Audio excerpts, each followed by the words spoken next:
Today's story begins with a rising conservative figure, a loyal Trump ally, and a spokesperson known for her aggressive, unapologetic communication style, Karoline Leavitt. During a recent political appearance that quickly went viral, Leavitt made remarks that ignited immediate backlash across social media, cable news, and political circles. In a moment that critics are calling reckless, dangerous, and deeply divisive, she referred to Democrats using terms like terrorists, illegals, and criminals. Supporters cheered, opponents erupted, and the media went into overdrive. What exactly did she say? What was the context? And why did these words strike such a nerve in an already fractured political climate? This is not just a story about one comment. It's a story about language, power, outrage, and the escalating tone of American politics. Let's break it down, calmly, clearly, and factually. WHO is Karoline Leavitt.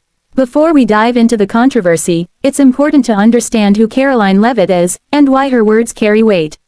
Karoline Leavitt is a Republican political strategist and former Trump White House communications staffer.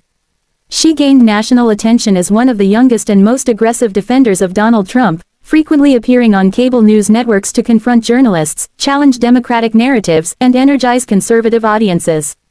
She is known for a combative communication style, sharp, rehearsed talking points, strong alignment with Trump-era rhetoric, and a refusal to soften her language, even under criticism. To supporters, Leavitt represents a new generation of conservatives, fearless, media-savvy, and unwilling to back down. To critics, she represents the escalation of political hostility, where outrage becomes strategy and provocation becomes currency. This divide is essential to understanding why her comments landed the way they did. The moment that went viral. The controversy erupted after a televised or recorded political rant, shared widely across platforms like X, formerly Twitter, YouTube, TikTok, and Facebook. In the clip, Leavitt was responding to Democratic criticism related to immigration policy, national security, and what she framed as radical left behavior. As her tone intensified, she used language that immediately set off alarms. She lumped Democrats together, characterizing them with terms such as whether said in frustration, hyperbole, or calculated provocation, the words were unmistakable, and they traveled fast. Within hours, hashtags began trending, political commentators weighed in, clips were replayed endlessly, and outrage spread far beyond partisan lines. The central question quickly became, was this rhetoric political criticism, or dangerous dehumanization? Immediate reaction. Social media erupts. Social media reacted with speed and fury. On one side, critics accused Leavitt of inciting hatred, demonizing political opponents, undermining democratic discourse, and normalizing extremist language. Many users pointed out that labeling political opponents as terrorists has historically been a tactic used to justify repression, exclusion, or violence. On the other side, supporters defended her aggressively, arguing she was speaking metaphorically, she was calling out extreme policies, not individuals. And Democrats have used similar language against Republicans for years.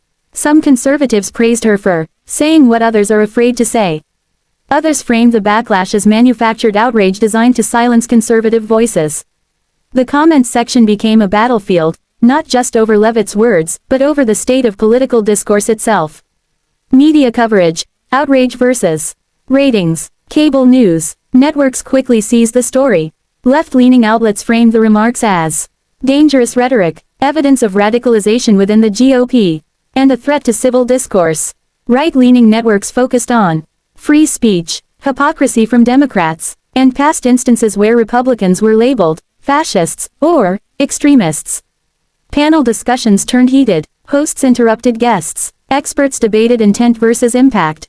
But beneath the noise was a deeper reality. Controversy drives attention, and attention drives ratings. Whether condemning or defending Leavitt, the media ensured one thing: her words would not be forgotten. The power, and danger, of political language. Political language has always been sharp. But in recent years, it has grown increasingly extreme. Terms once reserved for enemies of the state are now used against political rivals, journalists, activists, entire voting blocs. When politicians label opponents as criminals or terrorists, critics warn that it dehumanizes fellow citizens, erodes trust in democratic institutions, and deepens polarization. Supporters argue it's simply hard truth-telling, stripped of political correctness. The Leavitt controversy sits squarely at this crossroads. Is this bold rhetoric, or reckless escalation? Historical context. This is not new. While the outrage feels fresh, the tactic itself is not new. American history is filled with moments where political groups labeled opponents as traitors, enemies, un-American. From the Red Scare to post-9/11 politics, fear-based language has often been used to mobilize support. What is new is the speed of dissemination, the permanence of viral clips, and the intensity of online reaction. A single statement today doesn't fade, it lives forever, replayed, reframed, and reinterpreted endlessly. Leavitt's words are now part of that permanent record.